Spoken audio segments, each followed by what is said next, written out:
Türkiyədəki Uyğur təşkilatlarının yardım ətirti yer təvrəş rayonu qarab yolu çıxan Türkiyənin cənub və şərqi cənubi rayonlarındakı Qəhrəmanmaraş, Gaziantep, Hatay qatarlıq joylarda və Suriya chegarasida 6 fevral ətigəndə yüz bergan 7,8 bal yer təvrəşdən keyin Türkiyədəki Şərq Türkistan təşkilatları yer təvrəş rayonuna yardım beriş üçün dərhal hərəkətə ötgan. Ma'lum bo'lishicha, Xalqaro Sharq Turkiston tashkilotlari birligi Ko'k Hilal Ay insoniy yordam vaqfi Sharq Turkiston yoshlar dernekining tashkillashida 1-turkumdagi yordam guruhi 6 fevral kech yordam buyumlarini elib ofat rayoni qarab yo'lga chiqqan. Navbatda 2 turkum, 3 turkumdagi fidoyilar yo'lga chiqqan va chiqishni saqlamoqda.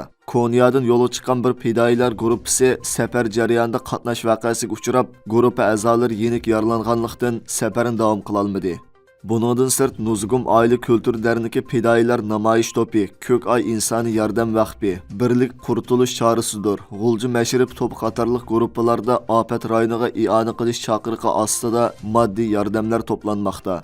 Afet rayonuna berib xizmat qilish uchun tizimlatgan va yo'lga chiqishni saqlayotgan Uyg'urlarning ko'pligi o'zi muhtojlikda bo'lsa-mu taraf-tarafdan topqinni i'ona qilayotganlar, shundaqla Uyg'urlarning kichik bolalarining o'zlarining bayramlik va ta'tillik yiqqan pullarini afetga i'ona qilishi Uyg'urlarning insonparvar va mehribon bir xalq ekanligini yana bir qitim ko'rsatib berdi. Türkiye'deki Şərq Türkistan ammaviy təşkilatlarının ictimai taratqularda e'lon qilgan uchurlarda ko'rsatilishicha, bu qitim yer təvrəş ən qattiq bo'lgan Qəhrəmanmaraşda 11 qiz, 12 o'g'il bo'lib 23 nafar Uyg'ur o'quvchi yashaydigan bo'lib, navbatda bulardan 21 o'quvchi bilan aloqa o'rnatilgan. Qəhrəmanmaraş Sütçü İmam Üniversiteti İlahiyat Fakültetida o'qiyotgan 23 yoshga kirgan Abdullah Alim bo'lsa, baxtga qarshi shahid bo'lgan. Marhumga Alloh rahmat qilsin. Türkiye'deki Uygurlarının sırt dünyanın her qaysi joylaridagi Uygurlarmı ijtimoiy aloqa hisoblari orqali bu qitimqi ofatga yaqindan ko'ngil bo'ldi va hislashlik qildi. Her qaysi davlatlarning rahbarlari Türkiye'nin Qəhrəmanmaraş viloyatining Pazarcık ve Elbistan nahiyasini o'z ichiga olgan 10 viloyatida yuz bergan yer təvrəş ofati tufayli Cumhur Reisi Erdoğan'a telefon qilib ta'ziya bildirmoqda.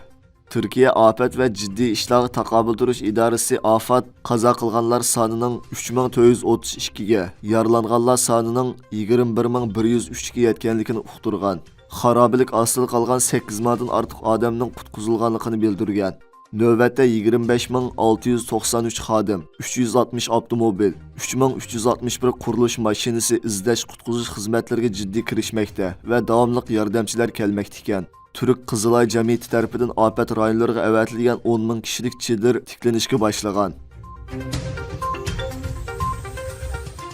BDT'nin 3 mutaxassisi 6 fevral günü birlikte ailesinden ayrılgan taxminan 1 milyon Tibet balalarının Xitoy davlat qarmog'idagi yataqliq maktablarda mecburi assimilyatsiya qilinayotganligini bildirgan.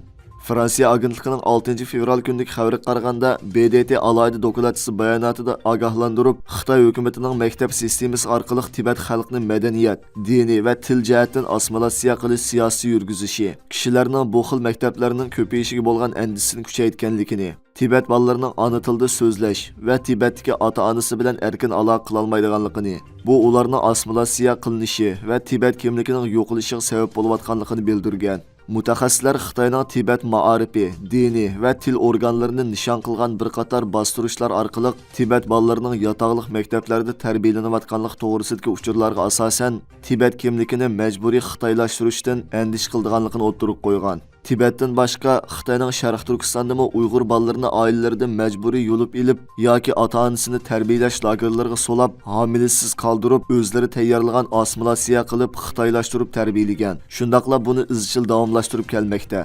Xitoy Uyg'urlarning madaniyat, dini, ona til va e'tiqodini ig'ir ziyonkashlikka uchratgan. Fransiyadagi pensiya islohatiga qarshi keng ko'lamli ish tashlash namoyishining 3-navbatdagi boshlanishi bilan davlatning nurg'un sohalaridagi mulozimatlari to'xtab qolgan. Fransiya pensiya yoshini 62 yoshdan 64 yoshga o'zgartirishni planlagan islohot qonun loyihasini hukumat davlat majlisida muzokaralashni davomlashtirayotgan bir paytda umumiy ishchilar uyushmasi qatorliq islohotga qarshi 3-qitimliq ish tashlash namoyishi boshlagan. Parij qatorliq nurg'unlagan shaharlarda energiya, qatnash, neft ayirish zavodi va paraxut zavodi ishchilarini o'z ichiga olgan asosiy mulozimat tarmoqlarining xizmatchilari ish tashlashga qatnashgan.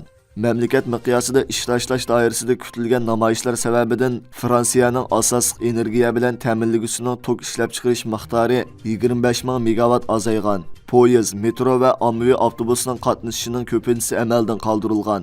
Natijada texnik ko'p xususiy avtomobillarning qatnashishi sababidan yo'llarda bir qancha kilometr uzunlikdagi o'chiratlar shakllandi. Fransiya Xalq aviatsiya idorasi aviatsiya shirkatlarini kontrol qiluvchilarning ish tashlashi sababidan Parij aerodromida har 5 navbatchi aeroplandan birini amaldan qoldirishga chaqirgan. Shundaqla mamlakat miqyosidagi o'qituvchi-o'quvchilarni ish tashlashga qatnashgan ekan. Fransiyada aslida pensiya yashi 62 bo'lib, 1-sentyabrdan tortib qonunliq pensiya yashining tadrijiy holda har yil 3 oy o'stirilib 2030-yilgacha 64 yoshga chiqarilganligini bildirgan. 2027-yilda pensiya maoshining hammani olalishi uchun 43 yillik istirahoniya haqqi to'lashni shart qilganligini uqtirgan ekan.